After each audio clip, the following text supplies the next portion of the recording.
She first noticed the silence when the snow refused to fall. Winter had always arrived in Willow Creek like an old friend. Loud, uninvited, certain, the kind that turned the world white and simple and difficult.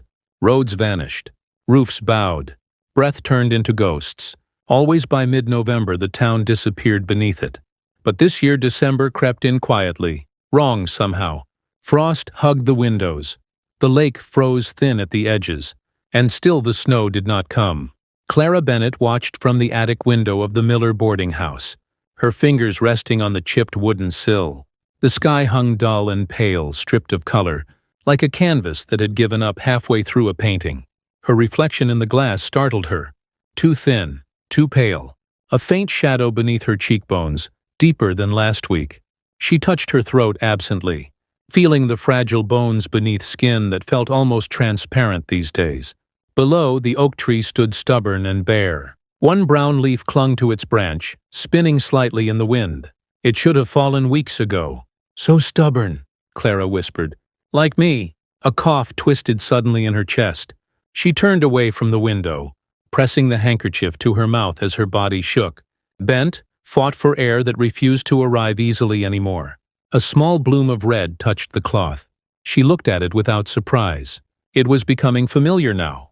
She folded the fabric carefully as if it were a letter instead of evidence. 3 days ago, Dr. Nathaniel Hart had stood exactly where she had been standing now, listening to her lungs, his jaw rigid, his neatly combed hair catching the pale light from the window. "You should be resting more," he'd said. "You already told me that last month," she answered. "And the month before that." "And the month before that," she added calmly. He did not smile. He had already called it by its name. Pneumonia first, then complications, then something softer, kinder, that did not hide its real meaning. "Your lungs are giving up." He had not said the exact words, but Clara had heard them anyway. Patients always did. He had learned that years ago at university, back when he still believed knowledge would save everyone. "How long?" she asked back then. His silence had been answer enough. "Christmas," he finally murmured, not as a statement, but as a fear. Clara had nodded once, as if that settled it. She walked back to the narrow bed, fabric of the floor cold under her feet. The boarding room was small enough that she could touch the dresser, window and table without taking more than 3 steps in any direction. Every object had its place because there was nowhere else for it to exist. A faded blue quilt lay across the mattress. At the foot of the bed, an old leather suitcase, cracked at the edges, rested like a patient waiting its turn. Inside it, everything she had left of the past was folded into neat squares. But she had not opened it in months. It was easier to let memories remain trapped than to let them breathe. A soft knock came at the door. 2 taps. A pause. One final hesitant knock. "Miss Clara?" Mrs. Miller's warm voice came through the wood. "Dr. Hart is here again. He won't leave without checking on you." Clara sighed. "Tell him I'm improving," she called back. "That won't fool him," Mrs. Miller answered. "He's a doctor, and I'm an excellent liar." The door opened anyway. Dr. Hart did not step inside immediately. He hovered in the doorway as if stepping into her space required permission from something larger than Clara herself. He was younger than most doctors in towns like Willow Creek, barely 30, though grief had added weight to his eyes that made him look older. He had arrived 5 years ago with a pregnant wife and dreams of building a real medical practice. The wife had been buried 2 winters later. Only their son had remained. Clara looked at his hands first. She always did. Long fingers, veins visible beneath pale skin. Hands that had held life and also failed to keep it. "You are getting paler," he said finally. "That's what winter does to people." "It is not winter that is killing you." The word kill hung there, sharp and unwanted. "Sit," she said quietly, gesturing to the chair by the bed. "You look more exhausted than your patient." He sat, eyes studying her face with professional concern mixed with something far less appropriate for a doctor. "You didn't finish the soup I sent yesterday." "I was not hungry." "You are supposed to be hungry. You are supposed to want to live." Clara smiled faintly. "Those 2 things don't always come together." His jaw tightened. Silence grew between them, the heavy, slow silence of 2 people who both knew time was disappearing and pretended. It wasn't. After a moment he stood and checked her pulse, fingers light on her wrist. Too light, too careful, like touching glass. "Have you spoken to any family?" he asked. "There is no one to speak to. Not a cousin? An aunt? They died longer ago than I remember their faces." His hand hesitated over her skin. "What about friends? Those drift away when you become someone who reminds them of endings." He withdrew, stepping back slightly as if afraid to contaminate her with his worry. "I will continue to come every day," he said. "That isn't necessary. It is to me." Her eyes flicked up to meet his.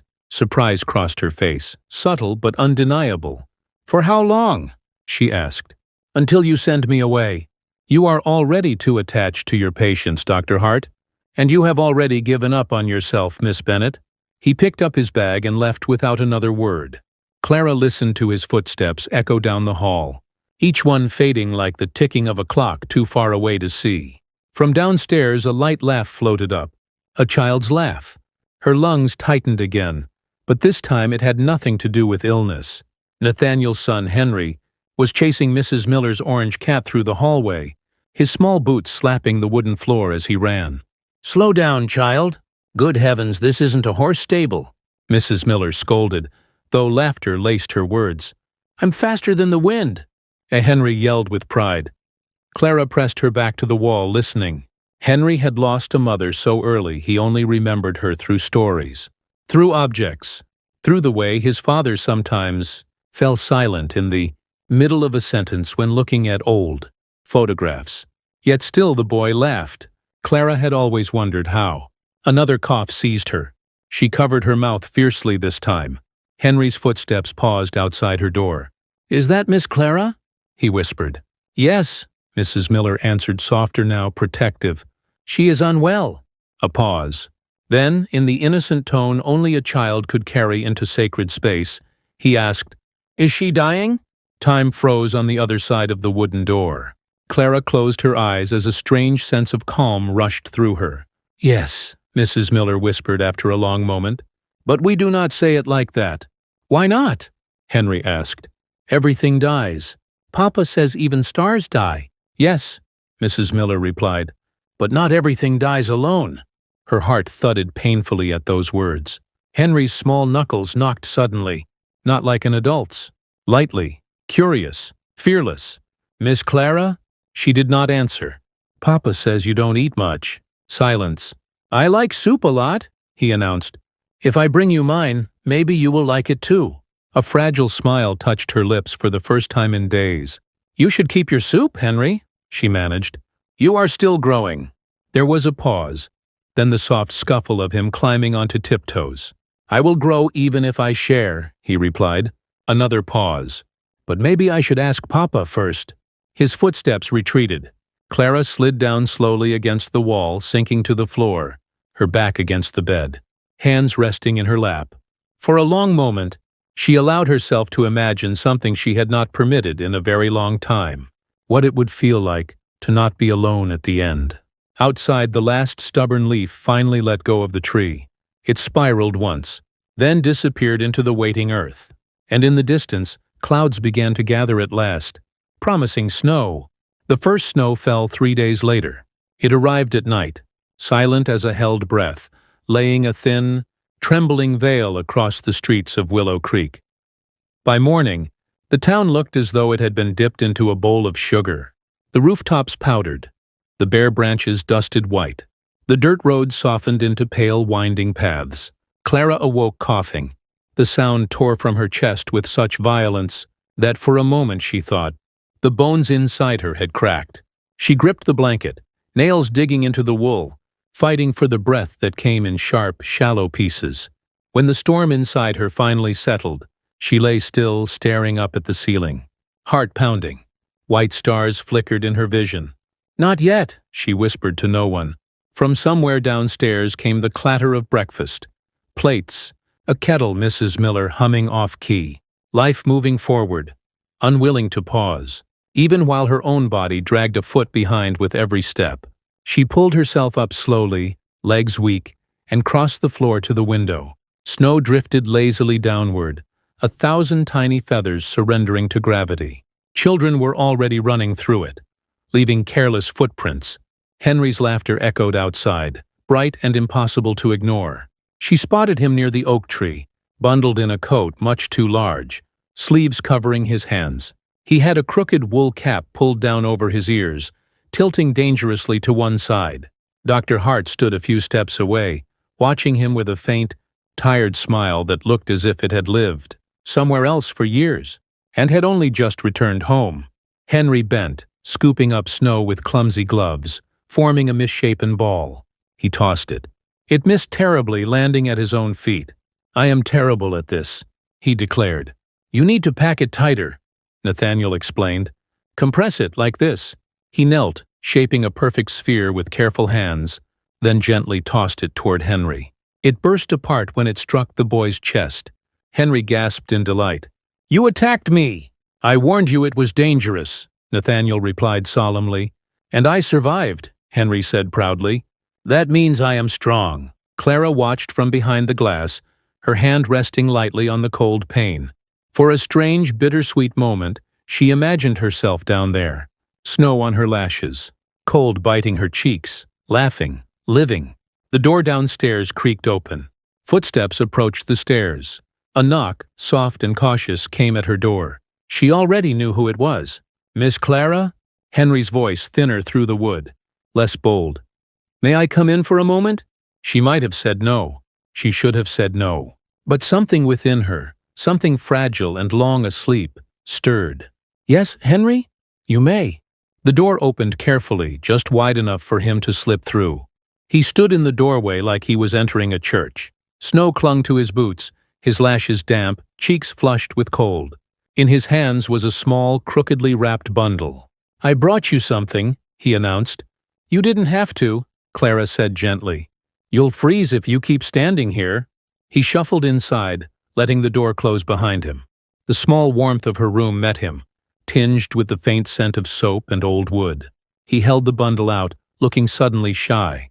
"It is not soup," he said. "Because Papa said soup cannot climb stairs easily." "What is it then?" He removed the thin cloth. In his hands rested a tiny bird, carved from pale wood. Its wings were spread mid-flight, uneven but earnest. "My mother gave me this," he said quietly, "when I was very little. She said it was called a sparrow." Clara stared at it, throat tightening. "She said sparrows look small but travel very far," he continued. "I think they are brave." His eyes lifted to hers. "You are brave too. So I wanted you to have it when you are scared." Time seemed to fold inward around that moment, a dying woman receiving a child's most sacred treasure. "I can't take this from you, Henry," she whispered. "It is okay," he insisted. "You can borrow it until you are better." "Until I am better." Such confident, innocent belief. "You have to promise to give it back when you don't need it anymore," he added carefully. "I promise," she said, though they both knew the promise lived somewhere far beyond the truth. She extended her hand. He placed the bird carefully into her palm, like setting down something alive. It was warm, still holding the heat of his small fingers. Something in Clara fractured then. Not in pain, but in a quiet, aching tenderness. "Thank you, Henry." He beamed, suddenly relieved. "Good. Now you are under my protection. I feel very safe already." He turned to leave, then paused. "Will you come down for dinner tonight?" he asked. "Papa is making stew. He always uses too much carrot, but I like carrots." There it was, the invitation she had been rehearsing to refuse before it ever arrived. "I don't want to disturb your home," she answered carefully. "You would not disturb it," he said firmly. "You would fix the quiet parts." Before she could reply, the floor creaked and Nathaniel appeared behind him, filling the doorway frame. He looked from his son to Clara's pale face, to the bird now resting in her hands. "Henry," he said softly, "you mustn't take Miss Clara's energy." "I did not take," Henry corrected. "I gave." Nathaniel's gaze softened briefly, a flicker of emotion crossing his eyes. "You did," he admitted. Then his attention returned to her. "You don't look well," he said. There was no pretense in his voice anymore. "Some days are worse," she replied.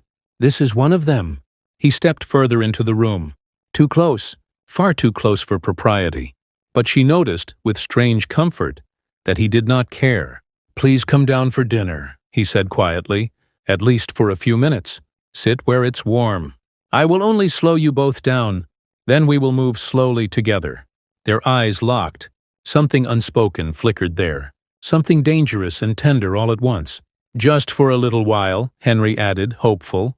For a moment Clara imagined the room downstairs. A small table, a simple meal, laughter in the corners, candlelight.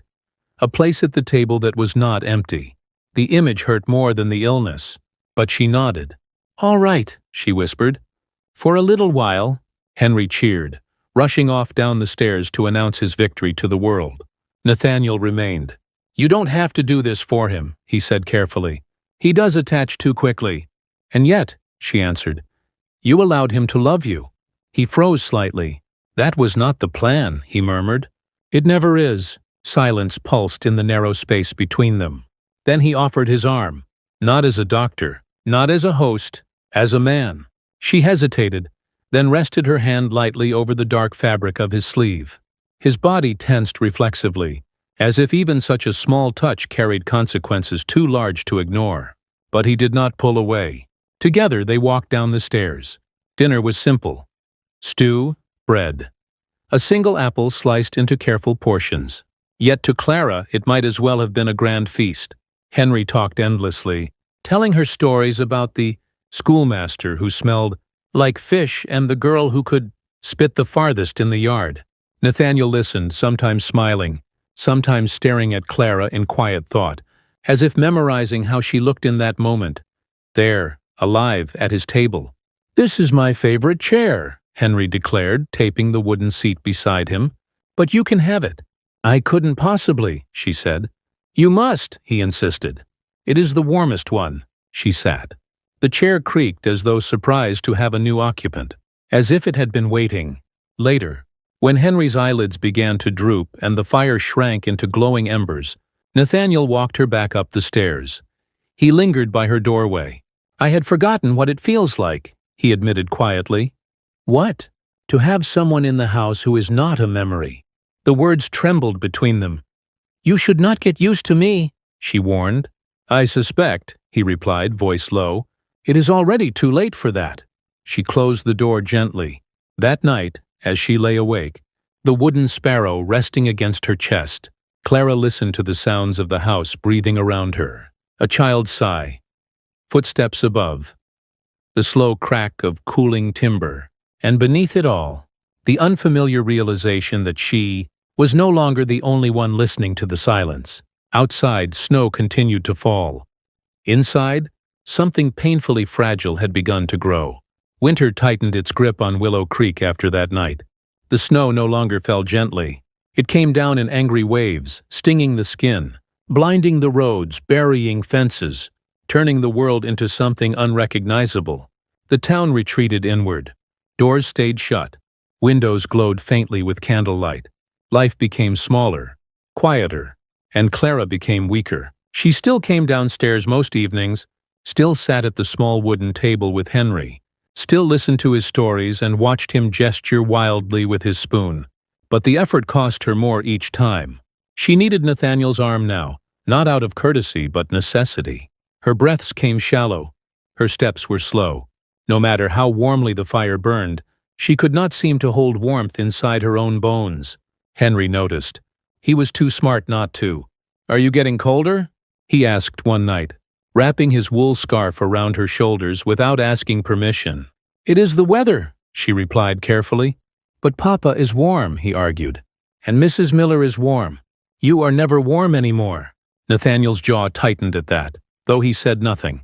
He rose silently and added more logs to the fire, as if he could burn her health back into her. The town had begun to notice too. Whispers slipped through church pews, drifted across play yards, hovered in the general store. "Doctor letting that sick woman grow too close to the boy. She will bring depression into the house. It is not proper. She's already halfway gone." Clara heard them when she made the rare journey to the market for bread. Eyes followed her. Voices dropped. Pity and judgment tangled together in the air like smoke she could never quite escape. She began to wear her old shawl again, the one she had not touched in years, as if it could shield her not just from cold, but from the world. One evening, as she was carefully descending the stairs, Mrs. Miller met her halfway. "Child," the older woman murmured gently, grasping her hands, "you are pale as a snowdrop. Perhaps you should rest tonight." "I have rested for too long already," Clara answered quietly. "And you have grown attached," Mrs. Miller added, not accusing, just observing. "So have they." Clara said nothing. Attachment was a dangerous word. It burrowed beneath the skin. It made promises a dying person should never make. The cough returned violently that night. Clara barely made it back to her room before her body folded in on itself. She collapsed onto her knees beside the bed, the world tilting around her as blood once again filled the cloth at her lips. Her entire body trembled. Cold sweat dampened her hairline. The door flew open moments later. "Nathaniel!" He was at her side instantly, one hand at her back, the other gripping her wrist, checking a pulse that frightened him more than he would ever say out loud. "You should have told me," he hissed, fear breaking through his restraint. "I knew you would come anyway," she managed weakly. "You are not stable." "Was I ever?" His eyes lifted to hers. Desperate, furious, aching. "I am a doctor," he said, voice low. "I am meant to fix broken bodies. And yet you are slipping through my hands and I can do nothing." "You are not meant to save me," she whispered. "You are meant to live after I am gone." He froze. The words struck something tender, something raw. "You spoke as if you have already left," he said hoarsely. "I feel myself leaving," she replied. "A little more every day." He pressed his fingers hard against the bridge of his nose, trying to hold back a reality he had been avoiding since the first day he stepped into her room. "Then stop pretending you are protecting us by pulling away," he said fiercely. "You are not sparing me. You are carving something out of me." Her eyes glistened. "Henry," she began. "Henry has already chosen you," he cut in. "And I—" His voice faltered just slightly, just enough to betray the truth. "I did too, long before I ever meant to." Silence fell thick around them, dangerous in its honesty. "You would still choose me," she whispered, "if you knew I have only weeks?" "Yes, if you knew I will not grow old in this house." "Yes, if you knew you would bury me in the same ground that took your wife." His jaw tightened. "I would still choose you," he repeated, voice breaking now, no longer hiding it. "Because choosing you is the only thing that has made me feel alive again." The confession hung between them, fragile and breathtaking. Clara wanted to pull away. She wanted to pretend she had not heard. Instead, without thinking, without planning, as if instinct alone was guiding her, she lifted her hand and touched his cheek. He leaned into it, eyes closing for just a moment. The touch was not passionate. It was not desperate. It was reverent, grieving, grateful, a goodbye that had not happened yet. "I am frightened," she whispered. "So am I," he admitted quietly. "Then do not leave me alone in it." He covered her hand with his. "I won't," he said. "Not ever again." From the doorway came the softest sound of all. "Henry." He had been standing there, silent as snow, watching them. "You promised not to go away," he said quietly. Clara turned toward him, heart shattering and mending at the same time. "I am not going away yet," she said. "But you are fading," he replied, as if stating a simple fact about the weather. Nathaniel moved to his son, pulling him close. "Nothing we love fades completely," he told him. Henry looked at Clara. "Then I will remember you very loudly," he declared. She managed the smallest laugh. "Do that," she said. "Remember me so loudly that winter cannot silence you." That night Clara did not return to her room. Nathaniel insisted she take the warm bed downstairs near the fireplace. Henry dragged his blankets beside her and fell asleep with his hand wrapped firmly around her wrist, as if his grip alone could tether her to the world. Nathaniel did not sleep at all. He sat by the fire, eyes never leaving her face, memorizing the way the flames painted gold along her pale skin, how her lashes trembled even in rest. He had lost one woman to winter already. He would not lose another without loving her with everything he had. In the stillness of that dark, sacred night, something unspoken became certain between them. They were no longer borrowing time. They were choosing it. And time, like the melting snow outside, was running down the cracks of the world, waiting for spring, waiting for goodbye. Spring arrived without asking permission. It did not knock gently like a guest. It did not creep cautiously like something afraid of disappointment. It came all at once, bright and stubborn and unstoppable. The snow softened, then vanished. The frozen earth cracked open. Green pressed through brown. The world remembered an old promise it had not spoken in months. But inside the small house on the edge of Willow Creek, time moved more slowly.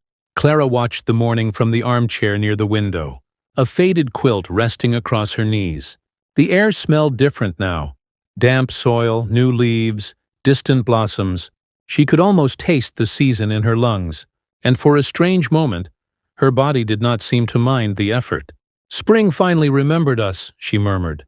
Nathaniel stood behind her, hands resting on the back of the chair, his fingers brushing the worn fabric where her shoulders had leaned. "Every day for weeks. You always said it would be worth waiting for," he replied quietly.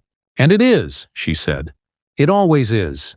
Henry sat cross-legged on the floor at her feet, carefully pressing tiny wildflowers between the pages of an old book. He had been at that task since the sun first slipped through the window, waking him with its warmth. "These are for you," he announced. "I am keeping the best ones." "What makes them the best?" she asked softly. "They are the ones who survived the cold the longest," he answered seriously. "They are the bravest." Nathaniel's throat tightened. Clara reached down and touched Henry's hair with gentle fingers. "Then they will be perfect." They all knew, without saying it, that this morning was different. Clara had not coughed when she woke. She had not shivered. She had not asked for water. There was a strange calm in her body, as if every pain had folded in on itself and gone quiet. It was a quiet that frightened Nathaniel more than any violent fever ever could. "Do you need anything?" he asked. She shook her head slowly. "Only this." "This?" he echoed. "This morning. This sun. You two. Let me keep it just a little longer." So they did. They let time stretch. They let silence become prayer. Nathaniel brewed coffee they barely touched. Henry hummed nonsense songs as he pressed flowers. Birds gathered on the fence line as if they, too, were waiting for something sacred to happen. Around noon, Clara's breathing shifted. Each breath became softer, lighter, like a tide pulling gently back into the sea. Nathaniel moved to kneel beside her, his hand finding hers. It was cold, colder than it had ever been. "Clara," he whispered. She turned her head to him, and she smiled. It was the most beautiful smile he had ever seen. "Do not look at me like that," she said faintly. "Like what?" "Like you are losing me. You are my entire world in this moment." "No," she whispered. "I am only part of it now." Her gaze drifted to Henry. He had sensed it too. He scrambled up from the floor and climbed onto the arm of her chair, clutching the small wooden sparrow in one hand and a thin piece of folded paper in the other. "I made you something else," he said, trying bravely to keep his voice steady. "So you will not forget me either." "I could never forget you," she replied. "But you can take this," he insisted, unfolding the paper. It was a drawing.